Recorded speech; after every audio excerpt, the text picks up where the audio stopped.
Hola, ¿qué tal? Buenas tardes, ¿cómo están? Aquí estamos en los estudios de Comics Cop y Art Editorial.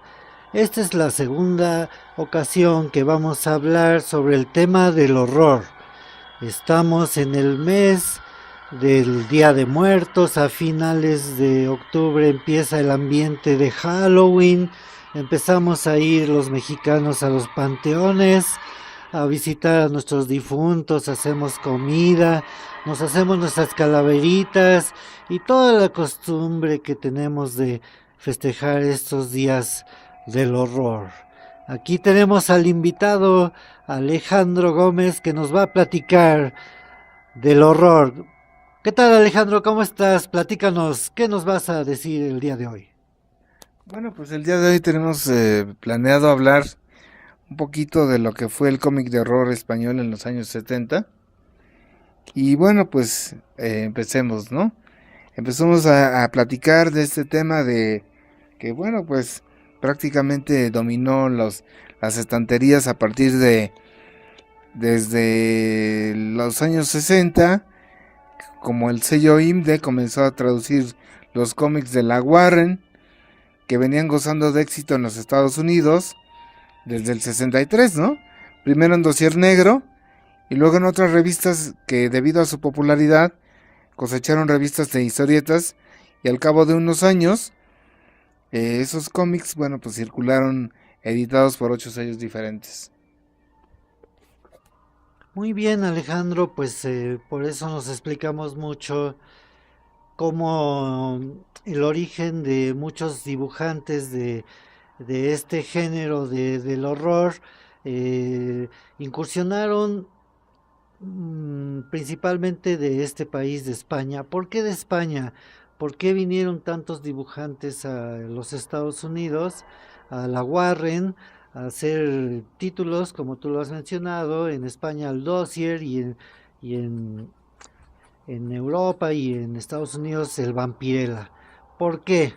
A ver, platícanos un poco. Un poquito de la España de los años 70.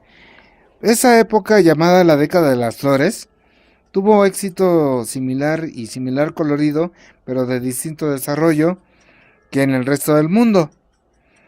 Esto debido a que, de todos modos, los españoles, a finales de los años 60 y primeros 70, tenían preocupaciones de índole social, el racismo, la posición, las perspectivas de la mujer en el mundo, el poder del clero y planteaban dudas sobre la estabilidad del clero en una deseada democracia.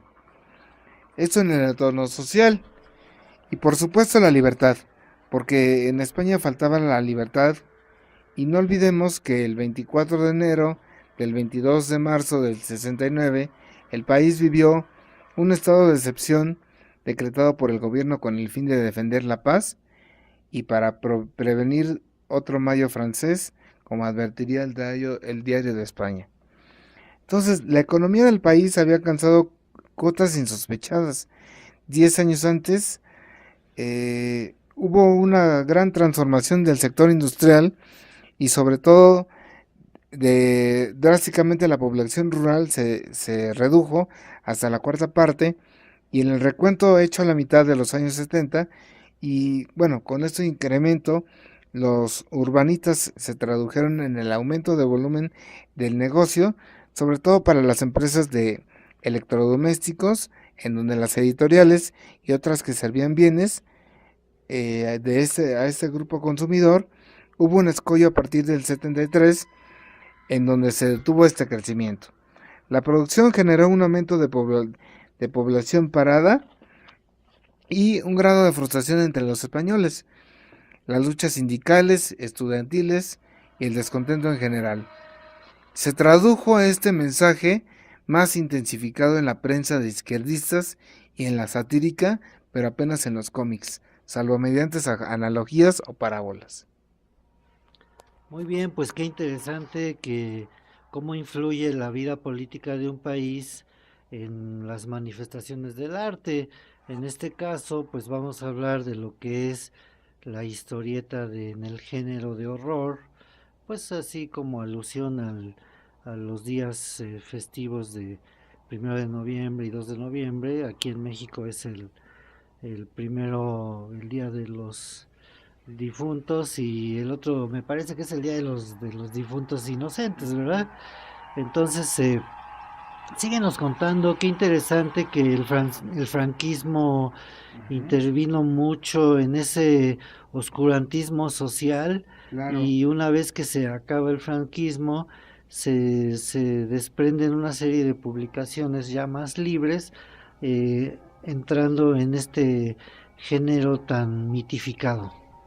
bueno.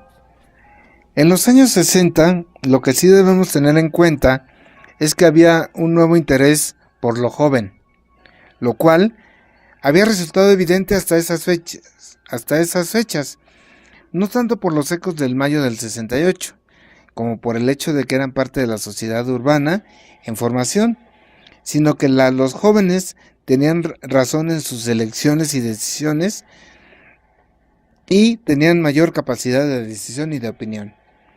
Fundamentalmente porque surge como grupo consumidor de productos dirigidos a su rango de edad.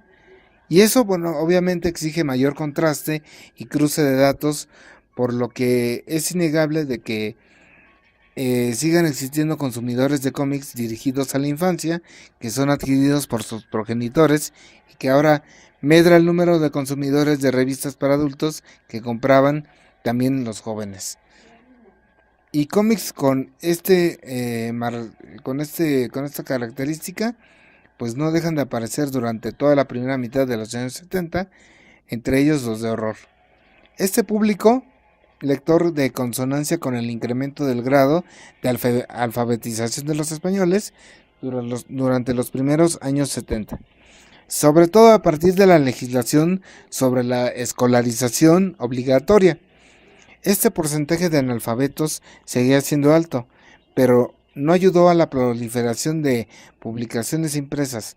Pero interesa particularmente conocer el índice de lectura de prensa de los españoles, que había evolucionado desde los 57 lectores por cada 1000 habitantes en 1942 a los 70 por 1000 en 1959, que en la siguiente década no aumentó en exceso, 80 por 1000 habitantes en el 68 y 82 por 1000 en 1971. Este panorama de la prensa en 1970 era todavía el característico de un régimen autoritario que mantenía un aparato de propaganda centralizado y que no dejaba salir a la marginalidad a los editores desafectos al poder. He aquí una cifra. Los periódicos adscritos al periódico único, el llamado Movimiento Nacional, lanzaban 1.107.767 ejemplares diarios, el 33% del total de los ejemplares editado por los diarios españoles, situación privilegiada que no desciende hasta el año 1975. Estas empresas fundadoras y directoras de revistas y periódicos debían hallarse inscritos en registros oficiales controlados por el poder, y los mensajes de sus textos e ilustraciones continuaban obligados a no vulnerar la ética ni la salud, ni la moral cristiana o la seguridad del Estado. La citada ley, aunque abolía la censura previa, se aplicó con rotundidad entre el 66 y el 76, muchas veces en cumplimiento de su artículo segundo, que velaba por la verdad, la seguridad del Estado y el respeto a las instituciones y personas públicas, entre otros asuntos de carácter muy general, todo en un rango tan amplio que cabía toda alusión, que ni mía que fuese. La lluvia de sanciones se explica en años tan tardíos del franquismo y el tardofranquismo, como se dio en llamar, por el mantenimiento de una lenta administración con ciertos puestos de poder que aún controlaban religiosamente todo lo que salía de una imprenta. Y nunca aplicado el adverbio. Hay quien ha sugerido que toda la responsabilidad de la aplicación de la censura era de personas concretas y no de todo un conglomerado del poder. Una de ellas sería Jesús María Vázquez Rodríguez, que dirigía la Comisión de la Información y Publicaciones Infantiles y Juveniles, creada en 1964 desde Madrid. Otra, obviamente, Carmen Maluenda, delegada en Barcelona de la sección femenina, a quien se ha escrito obsesionada por alargar faldas, cerrar escotes y hasta suprimir los pechos, a las mujeres que aparecían en los cómics publicados en España. Qué interesante ver el desarrollo de la industria editorial de cómics, en este caso, en un país eh, europeo, que muchas veces tenemos el concepto equivocado de que México nos han hecho creer o económicamente tal vez tengan un poco de razón, pero no tanto, que culturalmente somos el tercer mundo y vemos que en países europeos hasta la fecha hay situaciones oscurantistas, hay censura, falta de libertad, en fin, una serie de situaciones que creíamos que eran exclusivas de México de los años 60, 70, todavía en los 80 había una censura recalcitrante aquí en México por una comisión calificadora de revistas que hasta la fecha sigue controlando todo ese tipo de publicaciones y revistas. ¿Qué más nos puedes platicar acerca de España, un país tan hermanado con México? En primer lugar por su idioma, porque pues nosotros fuimos producto de una invasión prácticamente de los españoles en América y pues por eso tenemos su idioma, ¿no? Y nos hermana el idioma, pero ¿qué otras influencias culturales pudo haber tenido en México? Y síguenos platicando cómo se desarrolló esta industria. Claro. Mira, bueno, sea el responsable quien fuera de la censura personal o colectiva, esto afectó obviamente a los cómics cuyos contenidos pues siempre fueron vigilados, contenidos coartados, eliminados o autocensurados por medio de la multa, el secuestro o la mera amonestación, ¿no? Y eso afectó especialmente a los cómics de horror, no tanto por su contenido violento o sádico, sino por la presencia de mujeres en sus viñetas, que se asociaban desnudas a este tipo de argumentos, a menos en la literatura popular. El cine de consumo y en los cómics que se estaban produciendo fuera de las fronteras españolas y el análisis del porqué de esta asociación merece un estudio aparte. Bueno, nos vamos a centrar un poquito en lo que se publicaba en ese contexto en los años 70. La industria editorial del cómic de los años 70 fue un desierto de escasez creativa, un latifundio de reaprovechamiento constante de historietas del pasado, tanto por Bruguera como por Valenciana, las dos grandes editoras de cómic del momento, y una jungla de remontajes que mutilaban la obra original y eclipsaban al autor de la misma. El mayor interés y atractivo lo despertaron varias editoriales que desde el 68 se animaron a traducir y de forma continua algunas obras de la historieta franco-belga en formatos que respetaban las ediciones originales. Oikos Tau, Ediciones Junior, La Abadía de Montserrat, el editor Tremoleda, Jaimes Libros, Eddie Sven o Comics Argos, entre otros. Lo que se tradujo del inglés no fue meritorio, por lo común, pero muchas obras británicas fueron mal trasladadas al español y montadas e impresas como muchas novelas gráficas de Ibero Mundial de Ediciones, Presidente Dit Graf, Vilmar o Vértice, entre otros ellos que ofrecieron al lector cómic en una enorme ración de fantasía, pero editada de manera mediocre. Los únicos títulos que mostraron la posibilidad de disfrutar historieta nueva fueron Bravo, Strong, Gaceta y en 1970 los ingeniosos títulos como Gringo o Delta 99. ¿Tú te acuerdas de esos títulos? Sí, yo me acuerdo que había títulos como el de las trillizas, se editaban en Editorial Norma pues algunas traducciones de historietas inglesas.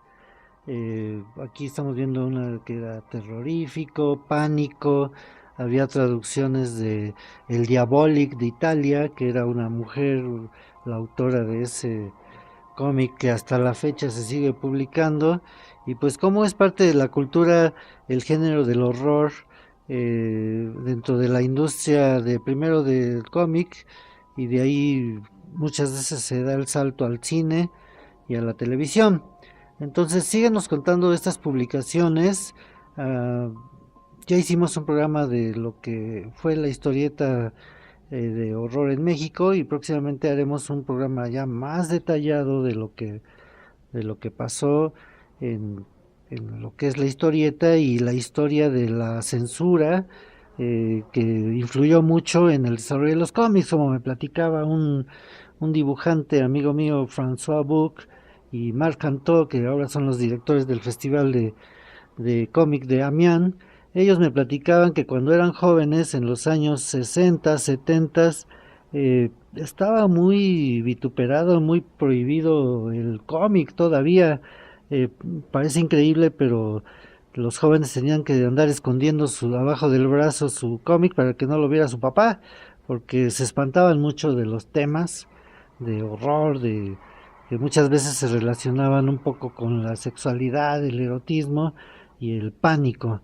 Entonces vean qué tema tan interesante nos trae aquí Alejandro, y con este ambiente y un poco de música que tenemos como fondo de música de temas de películas, continuaremos hablando de lo que es la historieta de horror en España. Bueno, claro que sí. Bueno, los únicos títulos, como ya dijimos, que mostraron la posibilidad de disfrutar cierto auge fueron Gringo, Delta 99, Bravo, Strong, Gaceta, y bueno, con cierta intencionalidad doctrinal o ajustados a lo políticamente correcto. Esta tendencia conservadora insertó en este grupo que colocaba los cómics que aparecían en el 1970. A cabo de un par de años, otros ellos comenzaron a traducir historietas italianas, que es de lo que estabas hablando, o de los Estados Unidos, como Susaeta, Petronio o la citada Vértice, pero con una calidad mediocre. Y en el 72 irrumpieron de nuevo los superhéroes de DC, editados en color por Novaro, tras un convenio hispano-mexicano de comercio de libros que levantó la prohibición expresa de publicar aquel material que existía desde los años 60. Interesados por los cómics de horror, hemos localizado las publicaciones que nacen dedicadas a este género entre el 69 y 79. En el 69, del total de nuevos títulos lanzados al mercado, 75 fueron solamente 75. Solo uno albergó suspenso o terror. La adaptación televisiva de Los Invencibles de Némesis, editado por IMDe, y en el 70 salió Zico, editada por Plan, entre 79 títulos nuevos. En el 71 hubo 2 títulos de horror, entre 78 novedades: Drácula de Burulan y Vampus de IMDe, y también podría considerarse vinculada al género de la antología de humor negro Ven Ven Lucifer, aunque tangencialmente.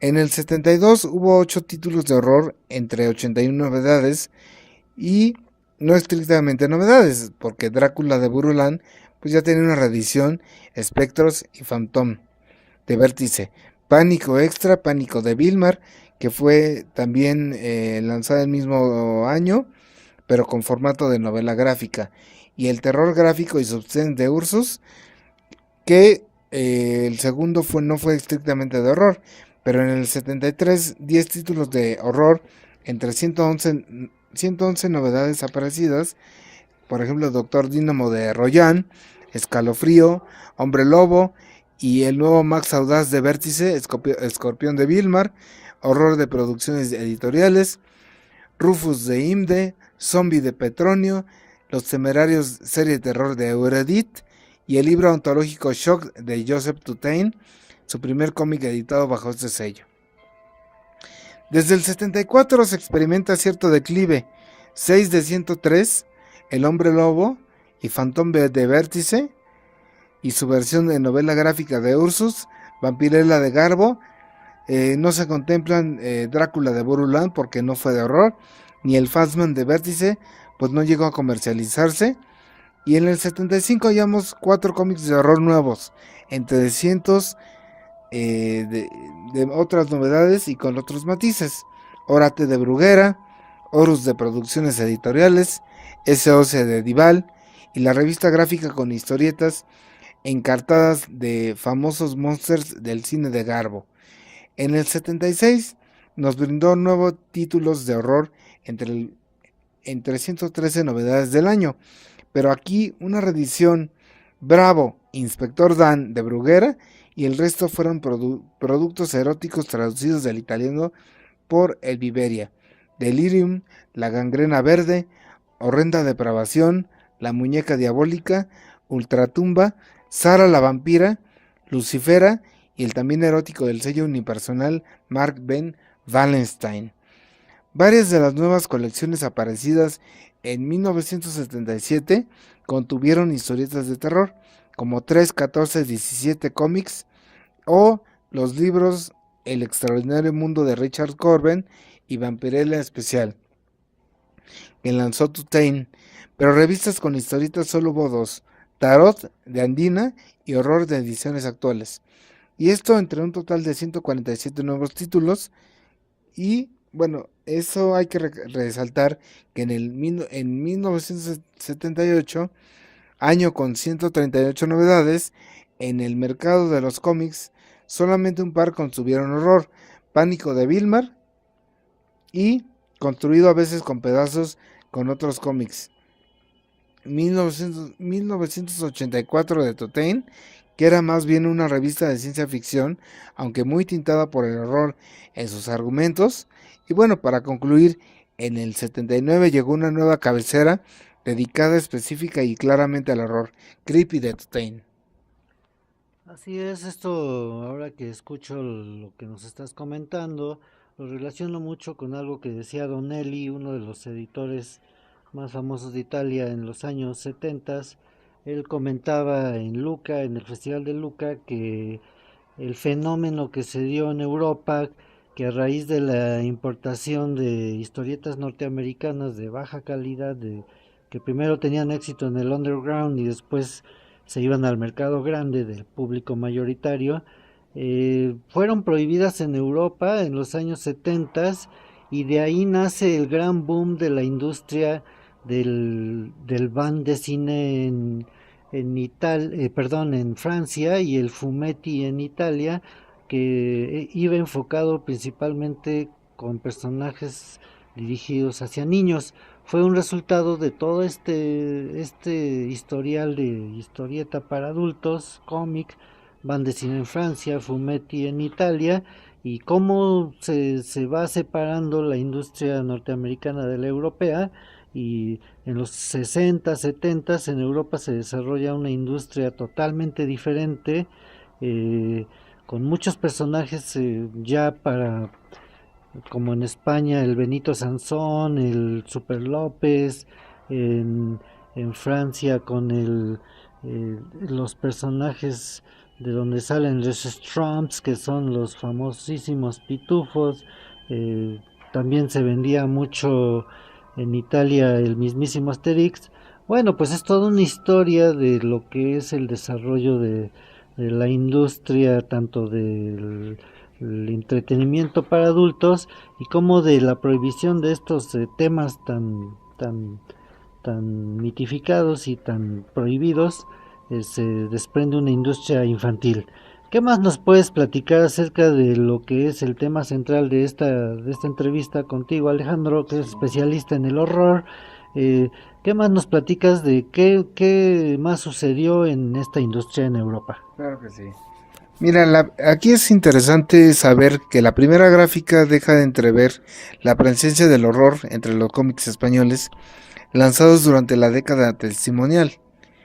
54 publicaciones con historietas de horror en 10 años, frente a 1190 títulos nuevos lanzados al mercado en ese periodo, no superando los 5 títulos de media por cada 108 publicaciones, que es la media de los lanzamientos nuevos por año.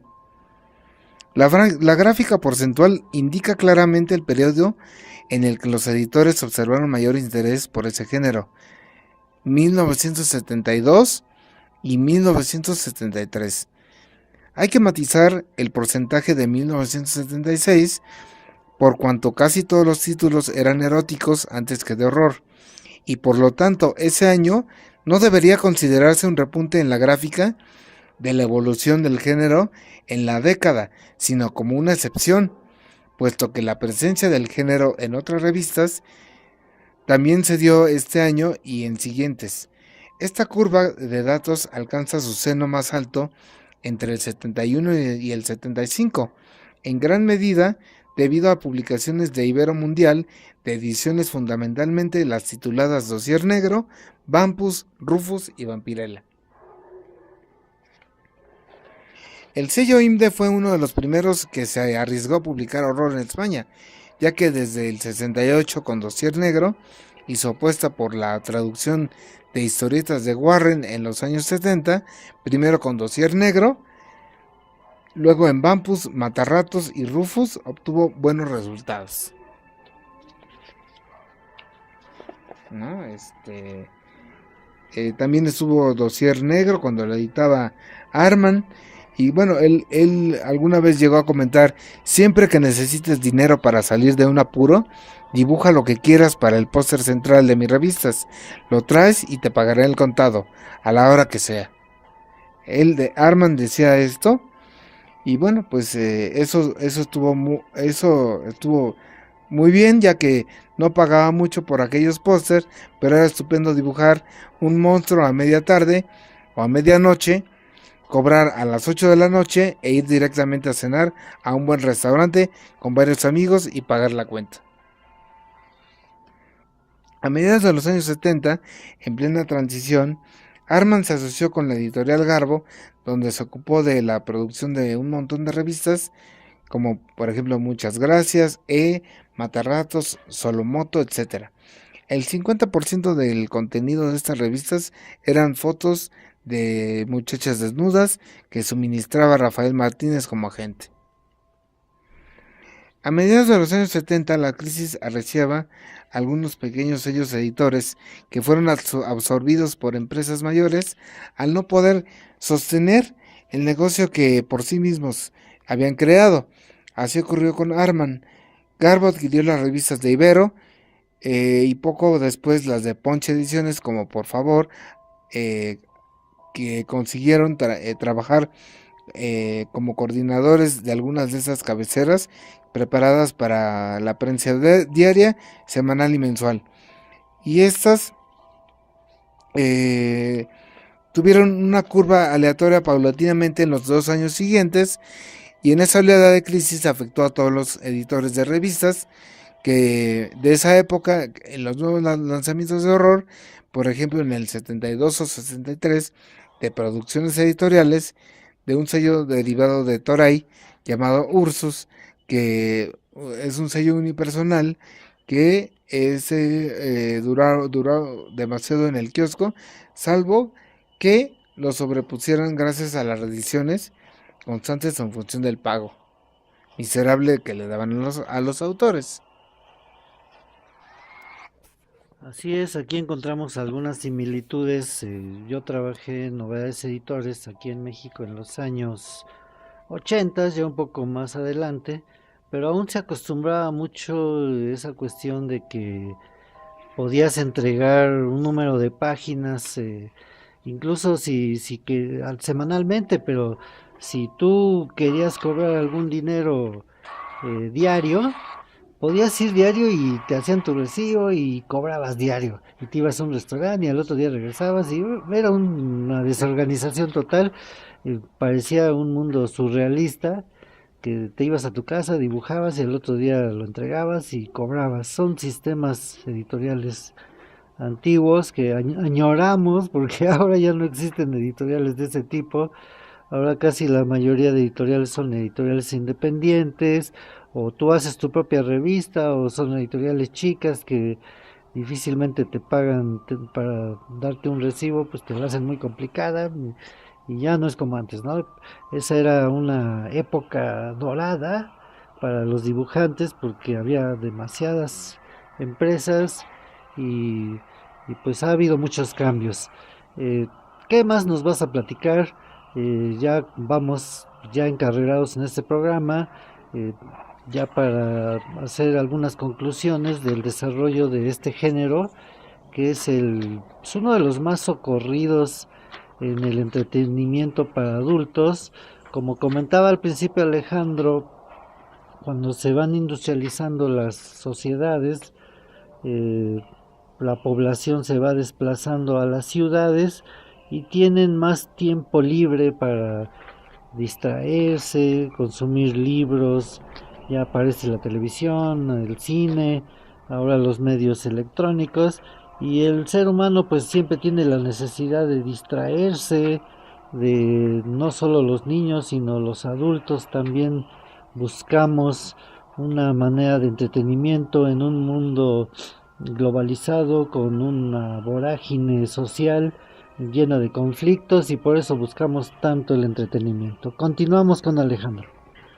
Bueno, pues aquí vamos a compartir unos puntos en común que tienen se puede resumir entre la historieta mexicana y la española, ¿no? Que bueno, pues ambas contaban con una formación académica en algunos casos, en escuelas de arte que no temían echar mano de posados y hasta resolvían de viñetas con carboncillo, ¿no? Con medio tono, en este caso en México, el uso de documentación fotográfica de personas y objetos, y de ahí un poco el sesgo hiperrealista de algunos trabajos como los de Velázquez o García. En México teníamos varios ejemplos en los que la fotografía era imponente para, bueno, tomar como ejemplo las modelos o, o de ahí partir para este género, ¿no? La adopción de algunas tendencias de los años 60, el ámbito de las bellas artes como el pop, el camp, el op art, o en el arte fotográfico, soletado, solarizado, vaciado, como lo que pudieron arribar la atención psicológica de algunas viñetas. Transgresiones gráficas concretas de la historieta, heredadas de dos grandes, de Breche y de Battaglia, y en y que bueno, pues que ellos perfeccionaron con la ruptura de masa, del negro al rayado, del manchado, del expresionismo al límite, del elipsis constante, de la composición arriesgada y de la secuenciación supeditada al diseño. De ahí que, bueno, estos autores se documentaron profusamente sobre la obra de ilustradores, de escenas románticas o de escenas de terror. La mayor parte de la obra que realizaban era de memoria, aunque en algunos casos artistas más que otros usaban documentación fotográfica, como ya lo mencionamos, como punto de partida. Luego lógicamente se sintetizaba, se extraía los modelos de vestuario, como toda revista francesa tipo Marie Claire o la inglesa Woman, o las americanas Cosmopolitan, Colliers y otras del mundillo de Hollywood, ¿no? El estilo gráfico de los romances que el Reino Unido, de la fusión de los estilos de Jorge Longarón y Pepe González, lograron que el estilo de Alex Todd, reconocido por el mismo ilustrador Noel Sickles, que también ejerció en la historieta, influyendo a Milton Caniff y Frank Robbins. Por otro lado, González interpreta la obra de Stan Drake, Julieta y Eva Jones, y copiaba a su estilo el personaje de Eva Jones para crear su modelo femenino en las historietas de romances. Después interpretaría fotos de actores y actrices y las fotografías de las revistas femeninas, las que más, por ejemplo, él y Vogue. Las técnicas de Longarón y la gracia de González crearon el estilo de romance que posteriormente seguimos más o menos con gracia y pocas variantes de Stan Drake. Así es, pues el tema es muy extenso y bueno, pues aquí encontramos algunas analogías con los historietistas mexicanos de los años 70, 80. Aquí también hubo casos en nuestra industria editorial donde los dibujantes los clásicos dibujantes de historietas de terror, usaban mucha documentación fotográfica. También existía paralelamente una industria de la fotonovela y pues tenían grandes archivos de fotografías, tanto de galanes, eh, seres siniestros, villanos, bellas damas, que las utilizaban frecuentemente como modelos para plasmarlos en sus viñetas, en las historietas, y esto le dio una gran calidad. Se ha perdido un poco esa costumbre porque las nuevas generaciones de artistas están más influenciados por el manga japonés y por los trazos sintetizados japoneses que por un dibujo académico casi fotográfico hiperrealista que antes se acostumbraba mucho en el género de terror y en algunos otros géneros, ¿no? Como era el vaquero, el género romántico, y se ha perdido un poco el academismo. Algunos todavía tratamos de conservar los principios del dibujo académico, pero síguenos contando, Alejandro, ya para llegar a algunas conclusiones, por qué el éxito tan enorme de estos géneros, como comentaba en una entrevista a Stephen King, cuando le preguntaron que por qué, a qué atribuía tanto éxito de sus películas, y él decía, bueno, es que yo trato de, más que de entretener, trato de espantar a mis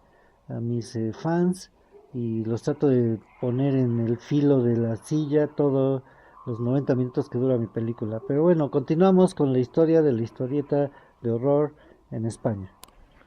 Bueno, pues ya nada más para concluir el panorama del cómic de horror durante los años 70, en España fue un poco minúsculo, ¿no? Por lo referido a la producción nacional y tanto en la producción como en la edición de materiales foráneos. La evolución de esa historieta tuvo que ver básicamente con la economía emergente durante los años 60, que no facilitó la creación de un tejido industrial suficientemente fuerte y las publicaciones de horror que aparecieron fueron escasas, obviamente editadas. Las que se nutrieron de material extranjero mostraron una calidad variable y poco actual, puesto que se religaron historietas de la década anterior con otras coetáneas de estética más avanzada y temática más arriesgada. Estas propuestas, con todo, estuvieron veladas por la autocensura hasta el 77, lo cual impidió la publicación de ciertos contenidos, como las traducciones de las revistas de Warren, sobre todo con la titulada Vampirella, y que condujo a algunos editores a manipular dibujos y textos con el fin de evitar el enfrentamiento con la autoridad, desposeyendo de este modo la autenticidad a los contenidos que ofrecían. Los productos de los sellos IMDE y Garbo, Dossier Negro, Vampus, Rufus y Vampirella, permitieron al menos apreciar algunos de los logros artísticos de los españoles que, si bien puntuales las obras del Novo que elaboraron por estas fechas, se redujo a ilustraciones. De todas esas revistas, Vampus fue la más equilibrada, porque la pionera Dossier Negro pues pasó por diferentes manos y etapas y las demás no mantuvieron la homogeneidad de contenidos de la nacida en 1971.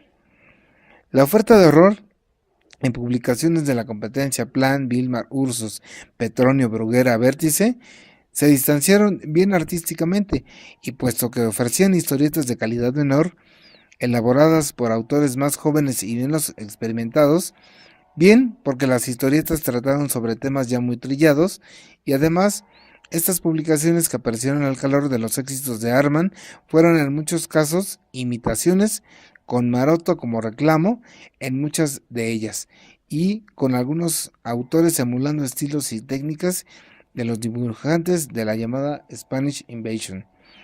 Debido al impuesto de la censura, la calidad mediocre de traducción y reproducción y la crisis que asoló la prensa española a mediados de los años 60, hubo que esperar a la llegada de los años 80 para poder disfrutar del cómic de horror en España con la mínima calidad exigible. Sí, ese es un fenómeno similar que ya trataremos en próximos programas de lo que fue el horror en la industria del entretenimiento en Estados Unidos, que es una de las industrias más fuertes que ha habido, por lo cual pues estamos tratando de darle un contenido interesante a estos programas, pues para que todos los seguidores de nuestras podcasts, de nuestras grabaciones, pues se sigan interesando en el maravilloso mundo del entretenimiento, de las historietas, cómo surgió desde finales del siglo pasado, eh, con publicaciones pulp que venían de los escritores, de los primeros escritores que iniciaron las novelas rápidas, consumibles, que salían episodio tras episodio cada semana, que primero eran sin ilustraciones, después algunos editores comenzaron a hacer sus portadas en dibujo, luego ya empezaron a ilustrar y de ahí sale lo que es el cómic y toda la industria que se desarrolló durante el siglo XX y continúa en el siglo XXI, masiva, popular, pero no por eso deja de tener mucha calidad, no siempre una calidad literaria, pero sí una calidad de entretenimiento.